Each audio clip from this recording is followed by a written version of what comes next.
I'm still pressing buttons on my computer, but it's time to start the One More and I'm Out of Here podcast. 6 o'clock on, man, what a week. Long week this week. A tough day today on Friday. I was out sweating my balls off.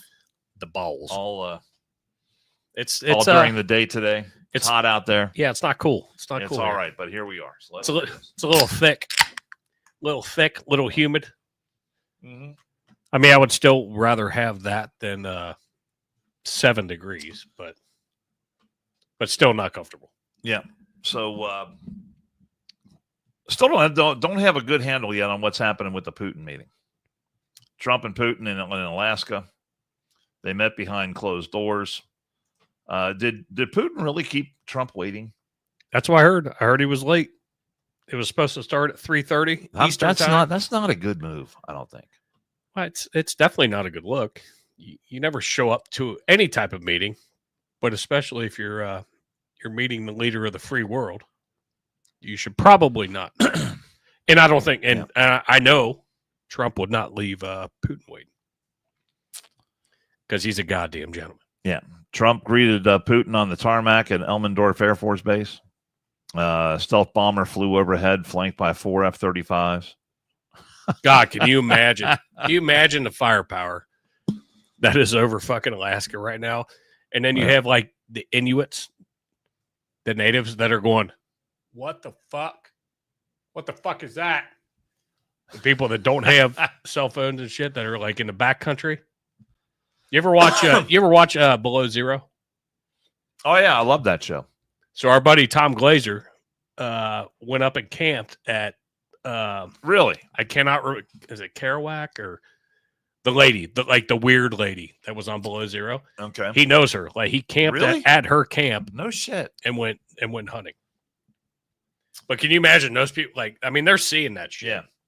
Like, holy fuck, what's happening? There's several shows out there about people who live in Alaska, and I remember thinking to myself when this was back when Obama was president, and they wanted to pass Obamacare, and Obama used to go around the country talking about health care for everyone, and how he alone possessed the power to know what everyone in the country needed in terms of health care and what was the right thing to do and all the rest of this.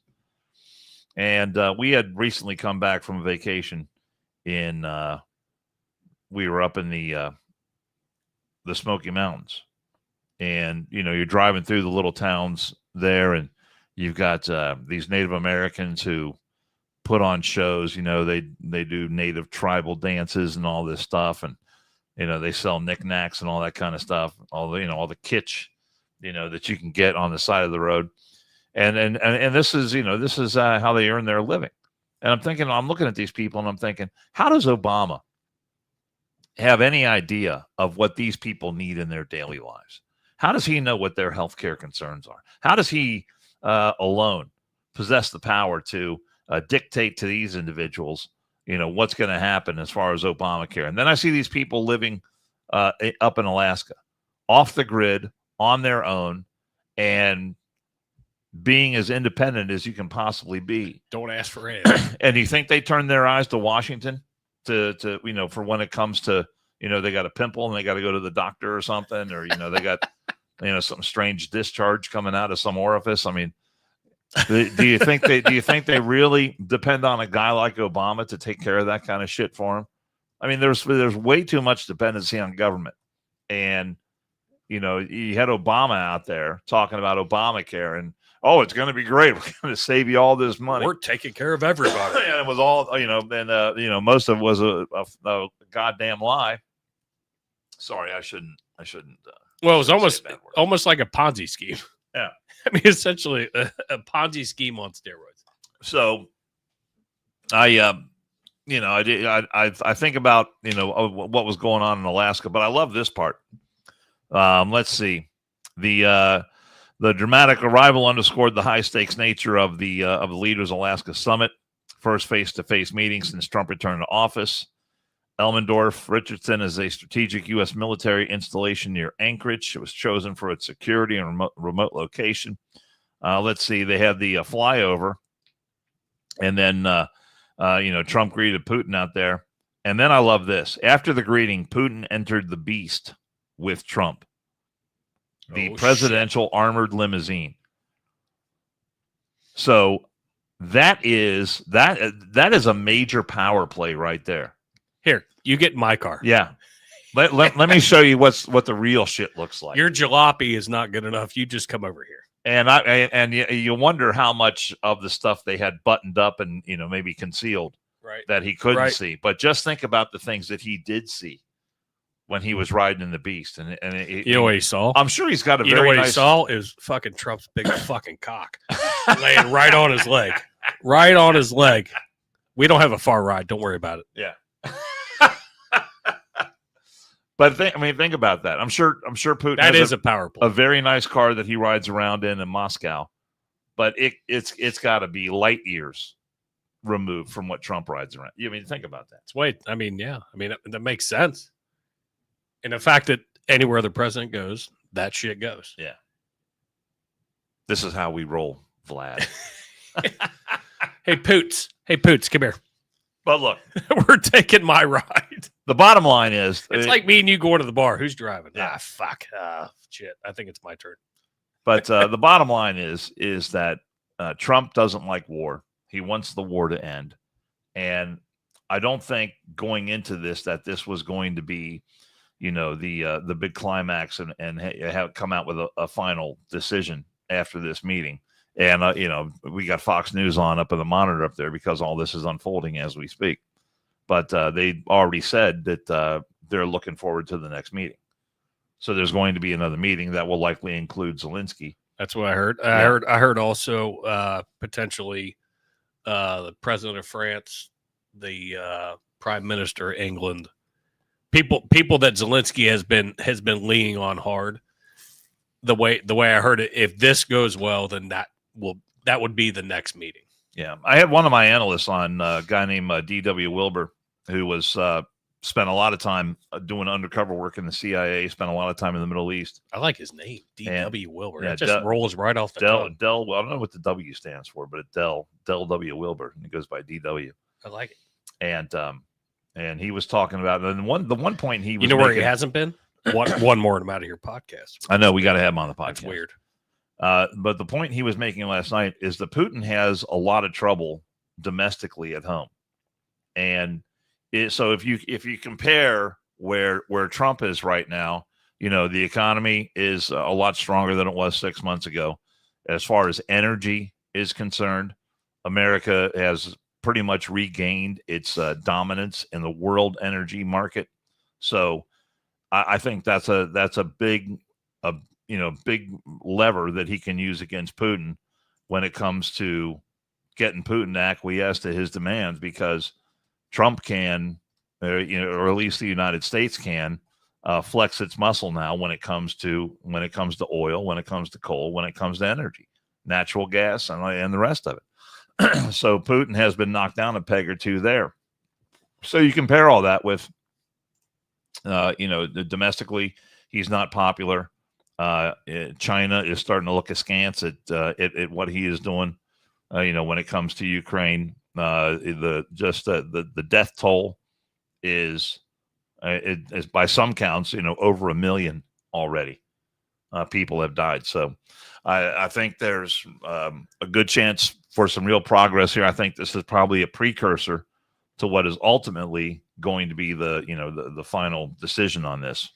But I have not seen a ton of news other than just the nuts and bolts. They met, they were behind closed doors, and I guess the news conference is still to come. But and you and I haven't talked about this as far as what do you and I wish Andrew was here to get his take, and I'm sure he'll chime in at some point, maybe offline. But what do you think obviously we know what Trump's ultimate goal is. Trump's a CEO. That's the way he rolls. He rolls his life, with the country. He's a CEO, just wants to run it like a business. And again, to your point, he doesn't want war. He doesn't want people dying. But what do you think the ultimate end goal is? And why do you think Putin hasn't what's the right word? Acquiesced a little bit, because it doesn't seem like there's been any between Zelensky and him. There's been no. You need that mediator. You need that referee. So what do you think Putin's end goal is? That's a good question, because I think a lot of people look at this and they they talk about why did he do this to begin with, and he's gone out and made those speeches for years, talking about how he wants to restore the former glory of the motherland, of Mother Russia.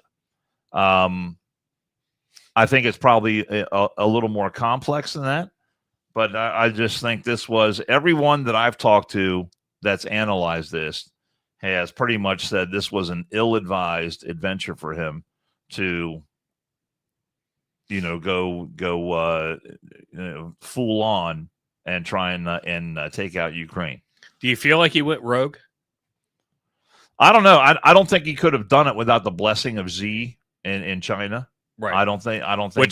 Which is walking exactly where I'm wanting you to walk into. Yeah. Not walk into, but I feel like this is all just a big fucking ploy.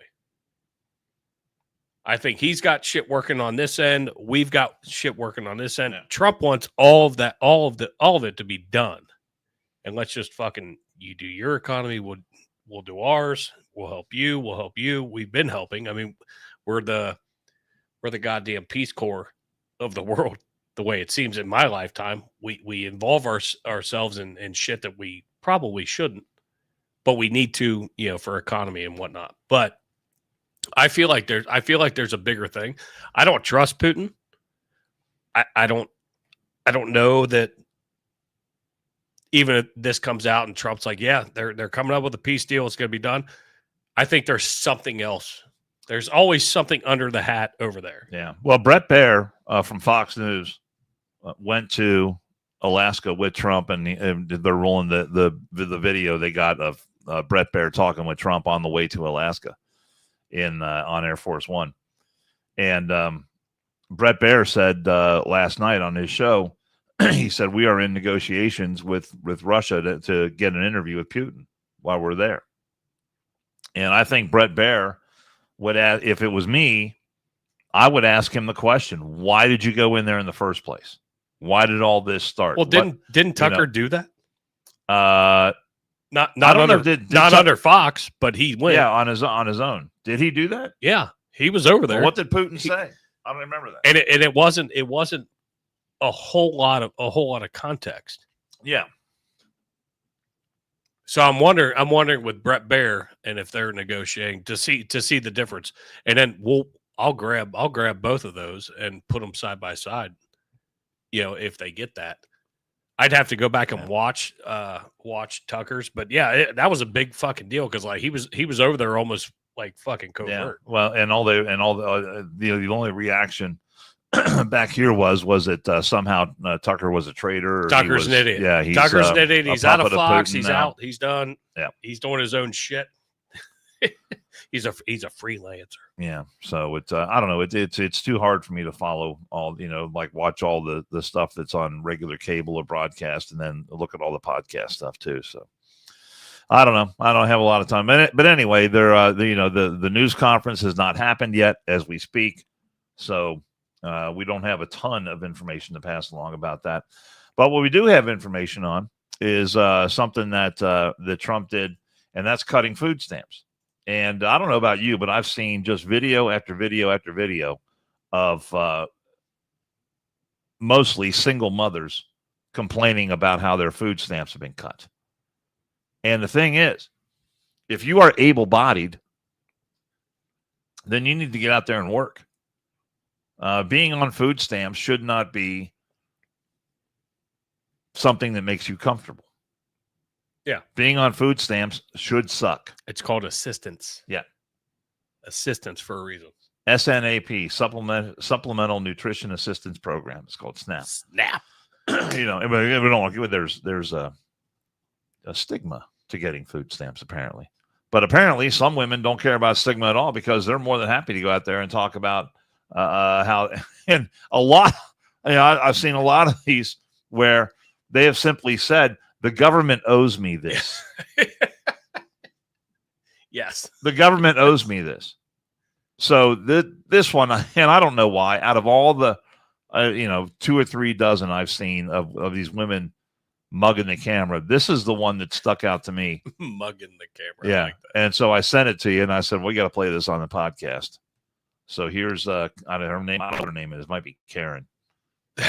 Complaining about food stamps.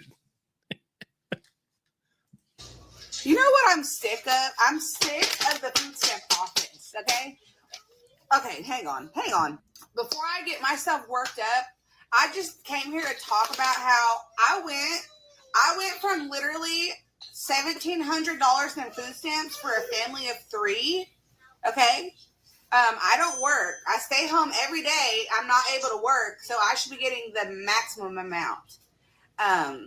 Especially because he needs cereal, chips, pop. He needs all that. And I need my energy drinks. So I'm not going to have this taking me down from that much.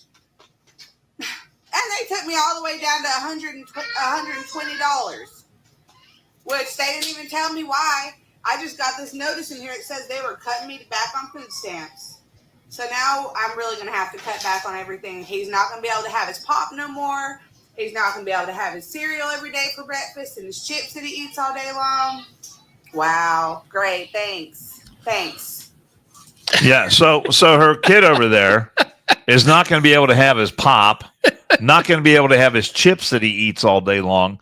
That's child abuse, lady. I do not want to be a party to your abuse of your child by what you put in that kid's mouth. And let me tell you something else. Listen to her.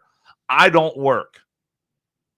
She says proudly, I don't work, so I get the maximum. I'm not able to work. Now, had she said why she's not able to work, I would listen for a second. Look, here's my thinking. I would listen for a second. Yeah. I'm not able to work. Now, why? Tell me why. Now, if it's childcare, well, then part of that assistance goes toward fucking childcare. And you got to figure. I mean, life is hard. Life is not. I didn't mean to cut you off, Dave. No, that's okay. Because I got some shit to say too. Please, by all means. Where's the fruits? Where's the vegetables? He needs to have his pop. He needs to have his chips. He eats them all day. This dumb bitch. I know plenty of people that have benefited from the benefit of having assistance and do it the right way. They make ends meet. Kids are fed. Everything's good. And if you do it the right way, I've got zero issue with that. This dumb bitch, he's got to have pop. He's got to have cereal. Now, I was actually a little bit surprised that I saw checks up on top of the refrigerator. I don't know if you noticed that.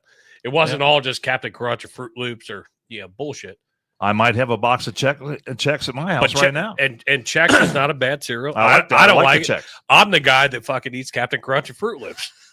But that shocked me. But you pay for that with what? Your own money. My own money, because I go to work.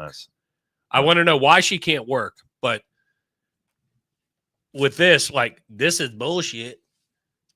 And you need to pay me my money. Yeah. Fuck off. Here's my thinking on this.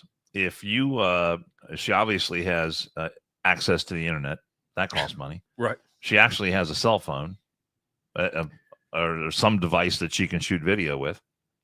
Those things aren't given away for free, are they? Fucking Joe Billy in the comments, $1,700 a month for food. That's more than my mortgage. I don't spend half that on groceries for our family of 3 in a month, and I buy organic produce and Diet Mountain Dews for me. Well, you got to treat yourself. I do have some ice cream sandwiches at home. But no, I mean, she brings up a fucking great point. That's a lot of fucking money. But what kind of life is that kid going to have if he eats drinks pop and eats chips all day? And I mean, look, I'm not judging, but maybe I am judging a little bit because judge away, dude. And not just this woman, but all the other women that are out there complaining about food stamps and the cutbacks on the food stamps and all the rest of it. And then so many I'm talking about, well, I don't work or I can't go to work or, I can't work for this reason or that reason.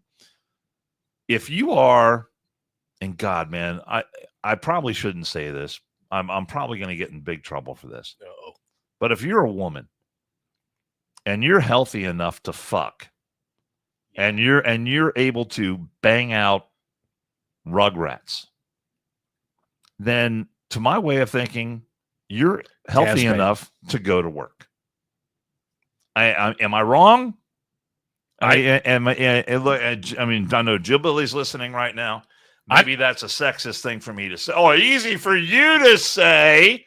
No, but if you're able to make that decision, then I'm gonna start, pumping out babies. Comment away.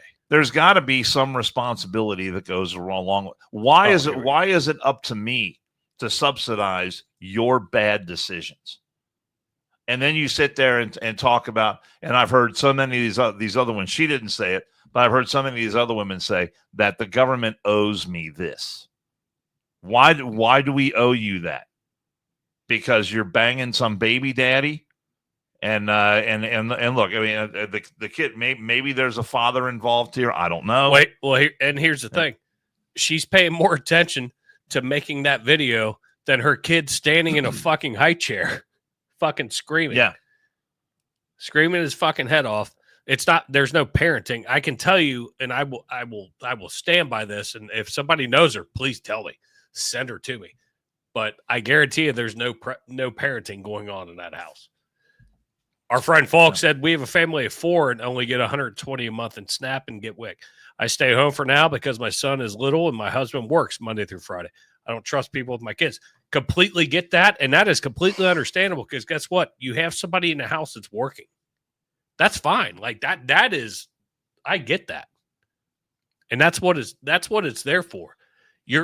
Everybody is trying to work toward, better. This stupid fucking video, when you sent it to me, and you thought you sent it to me earlier, but when I watched it, I was like, what the fuck is that? And then, Jill says, setting him up for diabetes. Yeah. Keep feeding him cereal and chips and pop. Where's the juice? Where's the vegetables? Where's the fruits? Let's worry about that shit. Yeah. But it's there for a reason. It's just far be it from me to. The unfortunate thing is people abuse grocery cart. People abuse it though. That's the shit part. I have always thought that the American people don't have any problem at all with helping people out. Right? You lose your job, you get unemployment, you get a little help with your rent, you get some help paying your heating bills, you get some help getting something to eat. We've all been in that. I think by and large, the American people don't have any problem, seeing that sort of thing at all. But when it becomes a lifestyle, right? When it becomes multiple generations raised on government largesse, when it's abused, and then to my way of thinking, that is abuse. That is abuse to the system. To sit there and say, I need my energy drinks. Well, you know what? I need my beer for the One Morning I'm Out of Here podcast. Do I have any right to tell her to chip in so I can buy beer for the podcast? Do I have any expectation, for her to dig into her pocket? It's worth a shot. So I can, I had to buy a new mouse last week because I lost my other mouse. Do I have any expectation that she should do that for me? I'm going to ask you, though. I have no idea how you lose a mouse. I have no idea how you lose one. Well, it was that cordless one. You got me that cordless one. I know. And I had it for a long time. This is why we can't have nice things. And then I don't know what happened to it. But no, you bring up great points. And it's just, I see it all the time. And with where I work, standing in the grocery line or, a gas station or whatever. However you have to make ends meet, but just make ends meet. But don't lean on it as this is owed. Because you have a duty to your fellow man that lives in whatever community to be productive. In my opinion. Now, that could be completely fucking wrong. But. Yeah. Well, there was a story that was on a local television station news site a couple of weeks ago, and it was a story about a woman that was going to move to Missouri, I don't know where she lived initially, maybe in Illinois or something. But she was going to move to Missouri, found an apartment for rent online, sent this woman a security deposit. I believe it was like, in the neighborhood $1,900, something like that, which for this gal who has 4 kids, 4 young kids, probably all under the age of, and there was a picture of her with her kids, looked like they were all under the age of 8. So maybe 8, 5, 4 and 3, something like that. So she sends this woman money for a security department on this apartment. She's got the address. They drive to Missouri. They go to the address, and it's essentially an empty lot. So she got scammed out of the money that she gave. And of course, the woman she gave the money to is nowhere to be found. Right. And so the story goes on about, how terrible this is. And what am I going to do now? And there's different agencies she's been able to go to and, find shelter, and, the churches taking her in, all that kind of stuff, which is fine and good. But I look at this gal, and the entire story didn't make any mention of a husband, didn't make any mention of a father. This is just a single mother and 4 kids. And I'm thinking to myself, and I commented on this, and I said, I'll be waiting for an update on this story to see if the fathers of any of these kids step up and do what they should do to take care of their kids and take care of, the woman that is giving birth to these kids. And, somehow they were, the story was very sympathetic to her. But I'm looking at this and I'm saying this is a cautionary tale about the bad decisions that some people make. I don't know how this whole story could have been written. If I was assigned, when I was reported to do that story, I would have said, "What about the dads?" Yeah. I mean, I don't know how many baby dads there are. Why isn't dad pitching in? Why isn't dad helping out? You're out here, laying out your hard-earned money, and unfortunately, I feel terrible for her. I'm sure $1,900 was a lot of money for her. Is a dad in the system? Is he locked up? Is he not? I mean, or is he just absent?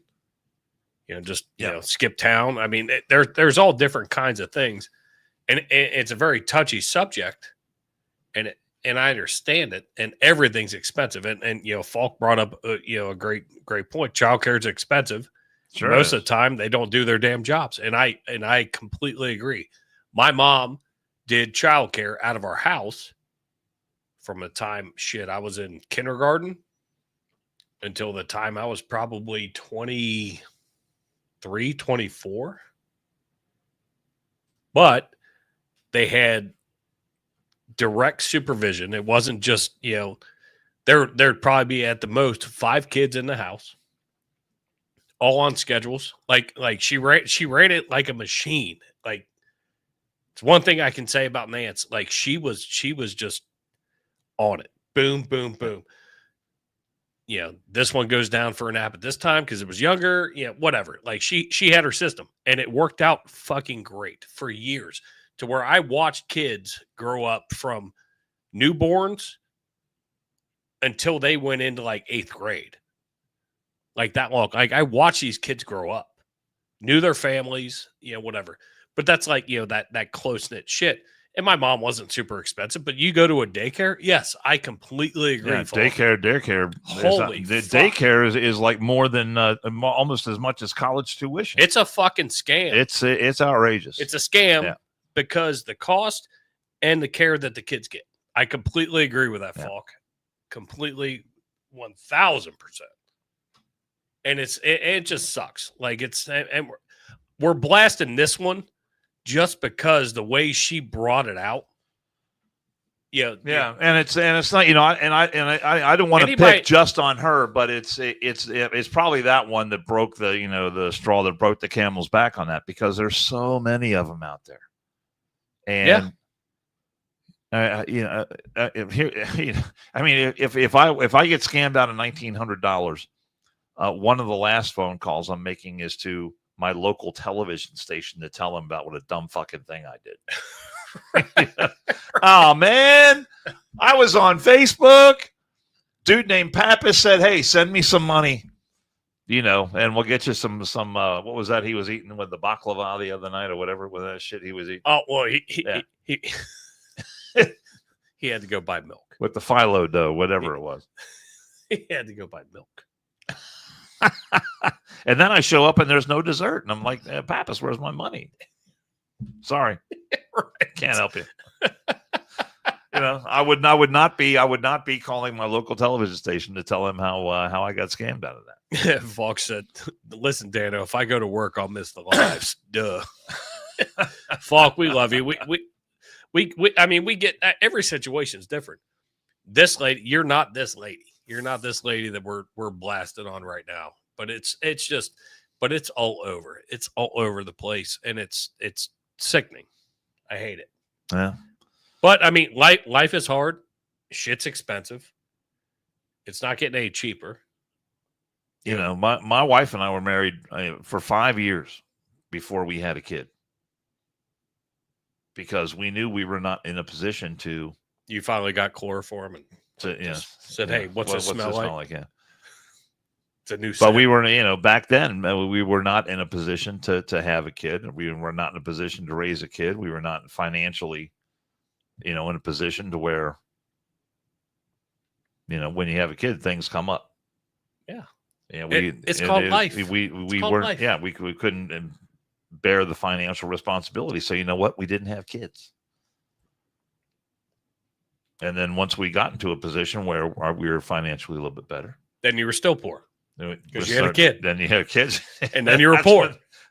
Then you were poor again. That's when another spigot opens up. Look at all that money going down. And you were poor again. Yeah. Here, you want to play? I mean, since we don't have much to go off of this, off the Trump stuff, but we have this video. You sent this to me. This is fucking fantastic. Normally, I don't get excited about videos that like you love the videos with the babies talking. Oh yeah, right, and all that shit. And there's there's a million of them out there now. The gorillas, the fucking Yetis. I love all of them. So I mean, it's something. Look, it's what gets me through. Appreciate. It's what gets me through my time at the firehouse. I appreciate the effort that goes into creating that and doing that kind of web. I guess with the AI now, it's fairly easy to create that kind of stuff if you know how. But normally I don't spend time looking at that or think they're very funny. But this one, that you're not getting the ones that I can't send you the ones that I see because you don't have the platform. But yeah, this one that I saw with showing Putin and Trump in Russia, not Russia but Alaska, it's pretty funny. I think it's fantastic. Let her roll. There we go. So you got Zelensky and Hillary. Looking at him. No, that's is that not Hillary? That's falling down in Alaska town. Trump's on the sled, Putin spinning around, laughing in the cold, side by side, slipping on the ice in a friendly slide. Now they're chasing the polar bear. Hey, what can we say? Peace feels easy. There you go. Hug it out, bro. Peace is easier on a snow day. No, I think that's supposed to be the wife of the French fucking president. Is that who that is? Okay, smacked. I wasn't sure if that was Mark Hahn. Is it? I wasn't sure if that was bad AI Hillary or what. That's not Putin's wife, is it? No, it's pretty funny though. You got to admit that ship. They're out there. There's just a couple of buddies. I showed it to Jill this having morning. Fun in Alaska. She was giggling like a schoolgirl. Putin's over there making a snowman. It's hilarious. Peace is easier when you have a snow day. Oh my god! Absolutely hilarious. Let's see where are we going. We can get rid of that guy. That's out. We keep looking up if we've got Fox News just waiting for the press conference that still has not started.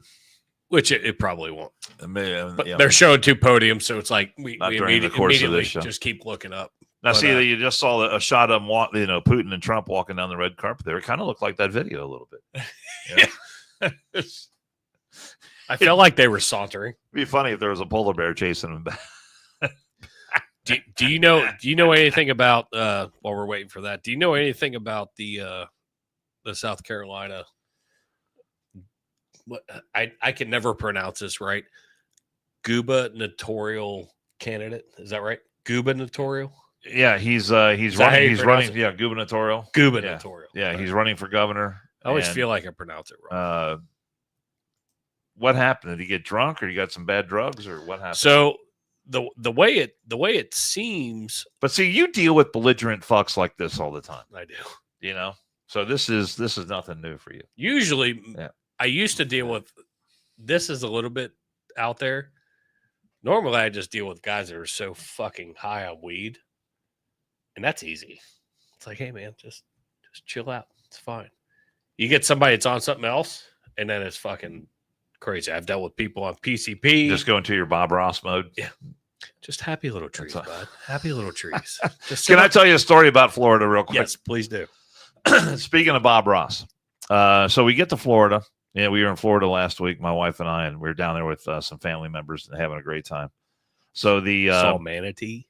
We saw manatee. I mean, really, I could have reached out and touched that manatee if I wanted to. It was that close. The video was pretty. You saw the video. Yeah. It was pretty cool. So anyway, the TV situation was not great.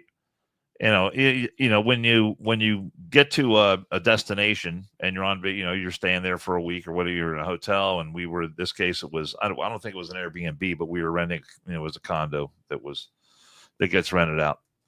So you flip on the TV, look at the channels, see what the offerings are.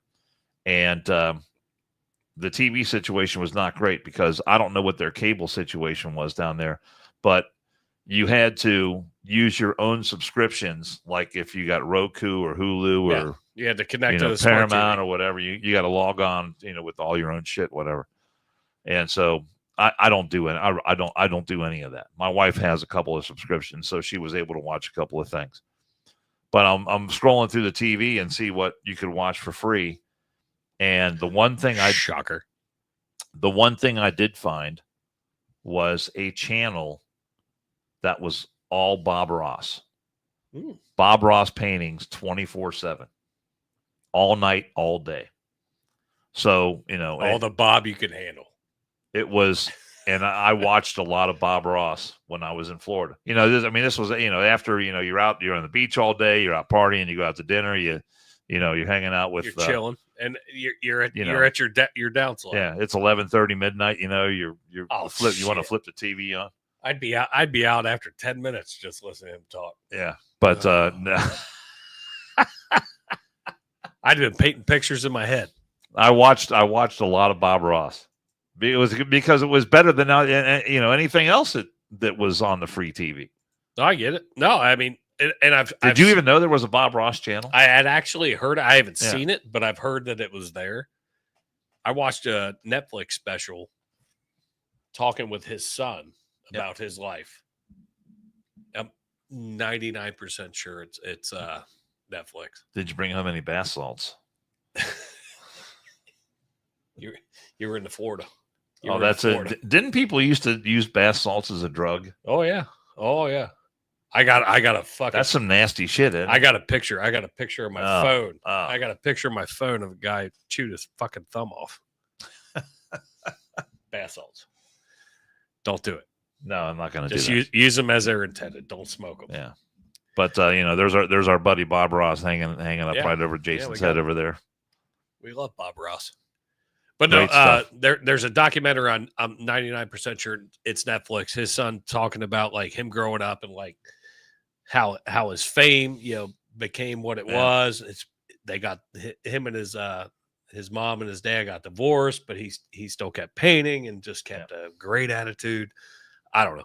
He's a way better man than me. No, I watched a different documentary about him, and he had a partner that handled the business end of Bob Ross Inc. because he had his own lines of brushes and paints and canvases and all the art supplies and all that kind of you stuff. Start pushing that product, babe. And we haven't done that yet. He did clinics. He'd go around and people would pay to show up at these paint with Bob Ross, right? And 500 people would show up and he'd show them how to do a painting and all that kind of stuff. And this business partner that he had, really screwed him out of a lot of money. Yep. That was in the doc. It was good. But that end of the art world is a nasty fucking business, man. Because people get screwed. Screwed royally, and there's all kinds of shysters and lowlifes that populate that particular business. That's why we kicked Pappas off of this episode. We knew we were going to talk about shysters, so we're like, Pappas, you gotta be out. Just kidding, Andrew. But no, this video I thought was amusing. Not a great look. Not a great look when you get caught on fucking police cam and then say the next day that you're going to run for governor, and then all of a sudden now you have to back. I thought he was already running for governor, right? No. This happened, and then he officially announced. This was a Sunday. He announced it on Monday. That's gonna give you some grace. Tonight, a Democratic candidate for governor in South Carolina getting his airtime via police dash cam video. Personal injury attorney William Mullins McLeod heard loud and clear. Oh! This video of him shirtless in the backseat of a Charleston police cruiser is circulating online. Well, let me tell you something. When I'm governor! On Monday, McLeod announced his run for office. And I'm running for governor for the reason that people should run for higher office. Looks different with the shirt I have something to say. On Tuesday, South Carolina's The Post and Courier newspaper published this video it obtained through a Freedom of Information Act request. So somebody better come let me out right now and take these shackles off these lily white hands. The arrest happened on May 15th after McLeod was found wearing only underwear and shoes, and according to a police report, quote, yelling at the top of his lungs. Police calling his behavior loud, boisterous, and erratic. What's your name? It doesn't matter, my friend. Trust me, I'm one of the most just humans to ever walk. Okay, Joseph, tell me your name. Joseph Bustos covers South Carolina government for the state newspaper and interviewed McLeod after he announced his run on Monday. The first question I asked him was about the arrest, and he called it unlawful arrest. And he said in the coming months that he planned to share with voters why he believed it was an unlawful arrest as the charges are pending. Now, the South Carolina Democratic Party is reacting to the new view of McLeod, saying in part, it is clear that Mr. McLeod is navigating profound challenges and should focus on his mental and emotional well-being instead of a campaign for governor. But McLeod refusing to bow out in a video posted to Facebook. Now, I know the political storm is all around me, but my rhetoric is true. In a statement to NBC News tonight, McLeod saying in part, South Carolina politics are rough and corrupt. At the end of the day, this particular video will be played over and over and over again, and McLeod will have to constantly answer questions about it when he's on the trail. McLeod unsuccessfully ran for governor back in 2010 and twice chaired the Charleston County Democratic Party.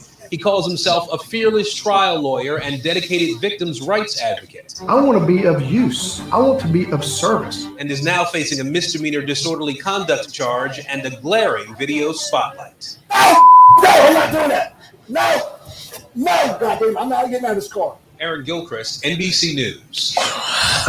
What a great way to end that. He knows his rights. No, I'm not getting out of here. I'm not getting out of this car. They're like, get out of the car. He's like, no, it's time to go night. So I can tell you what that family picture looked like. He didn't hurt anyone, did he? He was just being tennis shoes, underwear, and that's it. And he's saying that's what I have on right now. So his saying is that's his. Maybe I'll show up in the next podcast, just tennis shoes and underwear. Oh my God! Please, would you like that? Please do it. I won't care. I mean, I've seen you less. It's fine. I've seen you less, but the fact that like this whole thing, the South Carolina Democrats don't have anybody else to run. As it sat when this article came out, they have nobody else running against him. Yeah.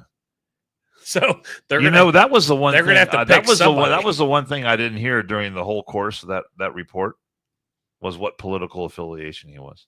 Oh, it said Democrat. Did it say Democrat? Yeah. Oh yeah. Okay. Oh yeah, he's Democrat. They have nobody else to run. Nobody else had stepped up to do it. So, hopefully he won't win. So that's your choice for what? Yeah. As it sits. He's a little erratic sometimes. But the chair of the Democratic committee said, "Hey, we're going to ask. They're asking them to step down." But they said that the cop said that his pupils were dilated, or constricted, and then he acting as if he had narcotics on board. Now they can't prove that, and that's probably a bad statement for them to make. But that could be drugs. I don't know. That's not a normal person. I can tell you. And it's not the one that I want. Seemed a bit agitated. That's not the one that I want in the government, in the governor's mansion. That's the video. And walk out in your underwear and fucking tennis shoes. Hey, we got a guy in. Well, there was a guy. We got a guy in Fruit of the Looms and New Balances, just out here, just running amok. Yeah, there was a guy. Who ran for office? Was it in New York? That there was some sex video that came out of him and with him, and he was like, "Yeah, that's me. You know, that's how I used to roll. You know, I like to put my sex on video." And Weiner, Anthony Weiner. No, it wasn't Weiner. It was another Weiner. guy. But that sounds. I don't think he won, but. That was like, this is the new era in politics where you can do the most shameful shit and then have it on video and just say, yeah, I'll own that. That was me. I don't remember that one. Vote for me. Vote for me. I thought it was Weiner. I know. I got a huge Johnson, so check out the video. It's all there. You want a guy with a big swinging dick? And the Vote funny for me. The funny part is those black and white videos in the back of police cruisers that people don't realize are there. Not a good look. It doesn't. It's not very flattering. I'll roll into the Bob Ross. It doesn't paint you in a good light. Yeah. See what I did there? No, I think they're probably designed that way to make the perps look not that great. He looked like I can't remember the guy's first name. Murdaugh. The guy that got accused of killing his. They killed his whole family. Yeah. Down there. Yeah. Well, he kind of looked like him. Now, when you see a lot of crazy shit going on, when you see the regular pictures, he doesn't look like it at all. But like with that bright white light, yeah, it was funny. Well, some members of the Trump entourage have just come out to the room where the news conference is set to take place. Scott Bessent was one. I think I saw Caroline Levitt live. So they are going to start talking to the media here probably in the next several minutes. But but that guy who's running for governor, even that guy would probably be a better governor than Pritzker in Illinois. Oh yeah. And so there was an incident that happened. Trump sent the National Guard troops. Good segue. And they sent extra help to the DC police, and it's amazing. And I didn't grab any of that. I had a report from a dude from CNN is walking around Union Station last night, and he's like, "Hey, I walk past here all the time, and there's always vagrants and homeless and some sketchy people hanging out." And he says, "I'm not really seeing them here today." And he's like, "Look, there's a Humvee over there. There's some other guys over there. Law enforcement over here." It's amazing what happens when you when you put law enforcement out on the streets. I should have pulled some of that. I didn't pull any of that. And so there was an incident that happened in DC. There was some dude who was really pissed off, and he had a Subway sandwich in his hand. And he took his Subway sandwich and he threw it at the cop. And the video is so funny. And again, the guy starts running. It turns out he worked at the Justice Department. Yeah. And Pam Bondi fired his ass the next day. So, but all the Dems are like, "Oh my God, he's a member of the Yeah. DOJ. He worked for the DOJ." I think it was a meatball sandwich, but those things can hurt. It better have been an Italian BMT. You know, they It's come the best one. They come in at 97 miles an hour. They can hurt you. So J.D. Pritzker saw this and decided to take steps on his own as far as the sandwich goes, and put that picture up and read the caption there, if you would, please. The caption: J.B. Pritzker joins police force in hopes of getting a sandwich thrown at him.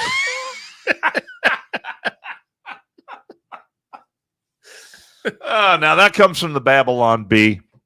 It's funny as hell. The Babylon Bee. I would love. I've reached out to the guy that runs the Babylon Bee to try and have him on the show. I would love to talk to that dude sometime. Oh, he pulls up some good shit. But yeah, I mean, think about that. You know, Pritzker decides to become a cop in hopes of getting a sandwich. I mean, that dude.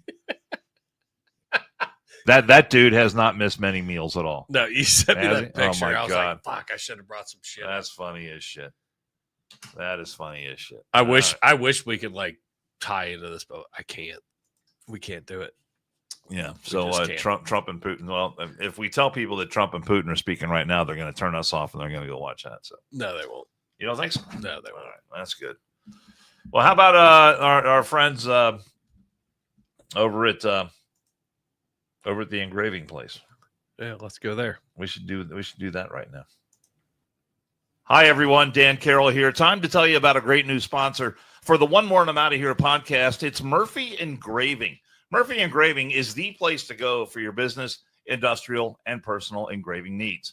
Take a look at the Murphy Engraving page on Facebook, and you're going to see all kinds of unique items that really seem to take on a life of their own because they've been customized with an image, a name, or a logo, and all of it just really beautifully done. The acrylic sports awards that light up are especially creative and very cool. The customized bottles of bourbon, those are my personal favorite. And wait till you see what they can do with items that are made out of wood.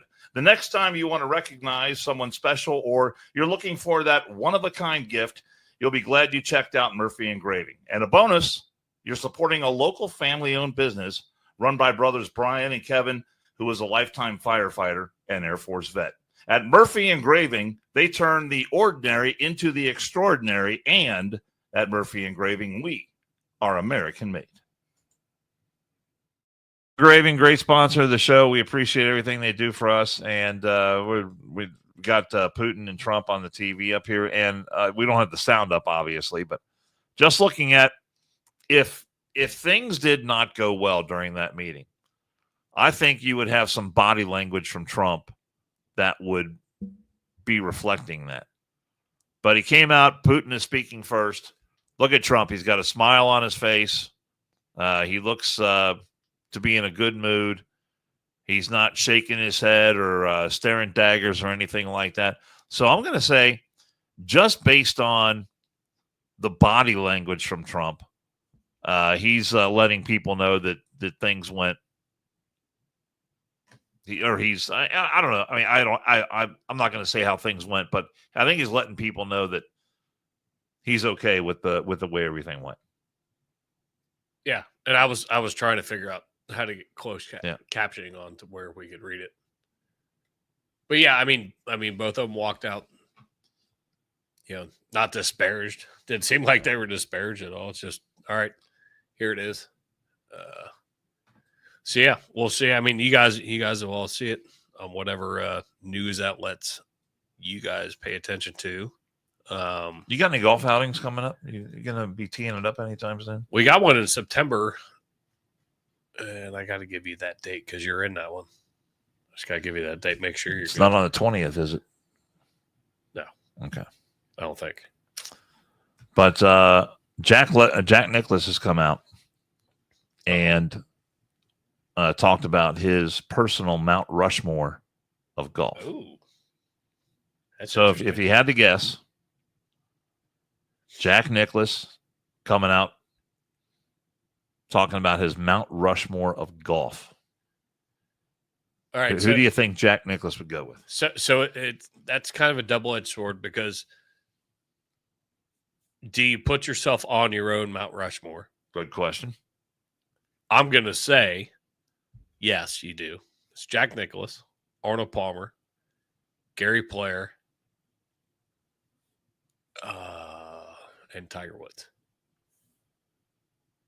That's pretty good Mount Rushmore right there. Here's who Jack Nicklaus went with his Mount Rushmore of golf. Did he put himself on? Naming the 4 players he believes best represent the sport's greatness. Let's see. Nicklaus, of course, has the most majors with 18. He was asked about the greatest golfers ever. He went with probably Bobby Jones. I think there's a good argument there. Yeah, absolutely. Ben Hogan. Well, yeah, I was going more modern. Yeah, he went. Yeah, he reached back. He went all the way back. He reached back, and then Tiger Woods. The fact that Tiger Woods is he puts him in with Bobby Jones and who was the what did you say? Hogan. Yeah, Ben Hogan. And then he says, "I'd like to join them myself." So Nicklaus put himself on his own Mount Rushmore. And I say props to Jack. If I was Jack, and anyone wants to argue with that, I'd say scoreboard. He'd have been good. Check out the scoreboard. He'd have been good either way. Not putting himself on and throwing 4 others out, but everyone would be like, "No, that's bullshit." You know what I mean? They'd have called him out. But I mean, being gracious, like, I'm not counting me. Da, da, da, da. Yeah. But yeah, I mean, yeah, his numbers just speak for themselves, like you said. Yeah. Have you ever seen the documentary Jack? Yes. There's 3 parts to it. Absolutely fantastic. And narrated by Tom Selleck. Yep. It is really, really well done. Yep. That's one of those things. If I'm flipping around TV and it's on, I'll stop and watch it. I mean, I've seen them all. I don't know, 4 or 5 times already, but I'll stop and watch it again. But when you think about and you named some great players, but I don't know how Arnold Palmer, even though like numbers wise, yeah, when you look at what he did for golf, Arnold Palmer has to be at least number 5 then. Yeah, that was who were the next 4 after Hogan and Bobby Jones. And that's the thing. Bobby Jones quit playing when he was 23 or 24 years old. I mean, he was just such a pure striker of the golf ball. I've seen these videos. Oh yeah, of him showing how to hit a 3-wood off the fairway, and just it was an instructional video. But you watch these videos and he's just so pure, man, and the sound the ball makes when he was. And guess what? And he's using these old ass clubs, and you can never mimic it. Oh no! I mean, just nobody can mimic it. Yeah, just unbelievable. So skilled, and I mean, you think about the timing and the way you had to hit those old clubs back in the day. Yeah, so it's So the next 4, I'm putting Scotty Scheffler, new generation. Scotty Scheffler. I'm going to put Rory in there. I'm going to put Mickelson in there. And who would be my other one? I think DeChambeau could be there. Yeah, DeChambeau is really good. If it was me, I think I've thought about this. New generation, old generation. If I could play with these guys in their prime, I'm not putting myself on Mount Rushmore, but if I had a foursome, who would be the three guys that I would want in my foursome in their prime? And I would take competitive wise or just to golf. If we had to go out and compete. Oh, compete. Okay. And we if we were in an event and it meant something to win the event, and I had to pick 3 golfers to try and win with at that event, I'd take someone like Lee Trevino. I'd take John Daly in his prime, and probably someone like Faldo. Oh yeah. Someone like that. Because number one, how much fun would it be to hang out with Lee Trevino and John Daly? Oh shit! 18 holes of golf. Oh. We would definitely need a ride. And it wouldn't matter if we didn't win. It wouldn't matter. We would need a ride home. I mean, my God, the stories you would hear would be fantastic. But about Fred Couples. Freddie, yeah, it's got to be so great to play around with Freddie. Fred Couples was one of my stepdad's, like, one of his favorites. He was like, oh, I got to see where Freddie's at. Yeah, oh, yeah. But, yeah, you have all these different ranges of players. You have the old school, like, the Ben Hogans. But then, Nicholas kind of, he set the fucking stage. Arnold Palmer, they were, the rivals. And then you had, when Tiger got a little bit older, I mean, he came out hot, but when he got a little bit older, who would you say Tiger's, like, greatest rival was in his, mid? Well, that was the thing. A lot of people thought it was going to be Mickelson and Tiger battling back and forth all the time. And that's who I and that eventuality. I mean, that never really came to pass. It just, I mean, they had a couple events, where they went head to head, but if Mickelson was winning, usually Tiger was back in the pack, or when Tiger was winning events, Mickelson would miss the cut, stuff like that. So there was. I'd have to look that up and look. But then you had look at events like where you had Tiger and Mickelson in the final group. I just don't think it happened that very many times. Right. It seemed like it did, but I agree with you. I don't think it actually did. It just seemed like it did. But then you have you've got the Schefflers that came up, Spieths, all these the young kids that we saw how Tiger was. Yeah. These young kids started coming out. They fired out hot. Yeah, well, that's just it. I mean, all these guys that are at the top of the PGA right now, these are the kids that watched Tiger when they were little.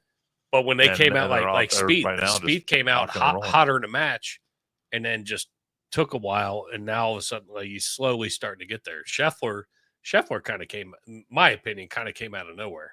He was there. You saw him. Yeah. You knew who he was, and then all of a sudden, boom! Now he's the number one golfer in the world, or was. I don't know if he still is. If he's still ranked. Oh, Scheffler, far and away number one. Yeah. So it's just interesting to see how golf has changed. Yeah. In the last 10 to 15 years. But Bobby Jones, Ben Hogan, Tiger Woods, and Jack, according to Jack, on the Mount Rushmore of golf. It's kind of a shame that he left Arnold off there, because Arnold, not only was he a great player, but he when it came to television, golf being on television, and the money that these guys earn today by playing professional golf, that line goes directly back to Arnold Palmer. Yep, I agree. No doubt about it. What's your week look like next week, Dano? Probably Wednesday or Thursday's definitely out. Right now it's like maybe Tuesday or Wednesday. All right, can we do Tuesday, Wednesday? Tuesday and Wednesday? Tuesday and Wednesday. Bing bang. I don't know. Is Pappas going to show up? I don't know. Guess what? We'll see. We're here. All right, so we'll be here. Men's night tomorrow night. That's right. Come on, baby. 2 in a row. Let's see if Dano can get another poker championship. Are we going to the Waffle House again? I hope so. Does someone in our group have to win in order to go to Waffle House? No, absolutely not. That's called fellowship, sir. I know, but I paid for it last time. Well, with my I'm hoping it's somebody. That's the kind of fellowship you like, when someone else pays for it. Just as you do. Guys, we'll be back. We'll be back Tuesday. We'll make that a thing. Tuesday, because I'm putting in my calendar right now. I'm on a Kelly week, so it works out. Oh, but we'll be back Tuesday, 4 or 5-ish. We'll figure that out. We'll figure timing, but stay glued to Instagram, Facebook, and we'll let you know. We appreciate you guys, and we kind of rambled because we kind of wanted to see what this was going to look like. And well, the news conference it's over already. It did not last long. The one thing I caught was Trump saying that he said there were many items that were agreed to. There were some that were not. He said at least one is significant. So that's how he put it out there. Left a cliffhanger for us. There you go. But check out our sponsor, Murphy Engraving. We love you guys, and we appreciate you, and we will be back Tuesday.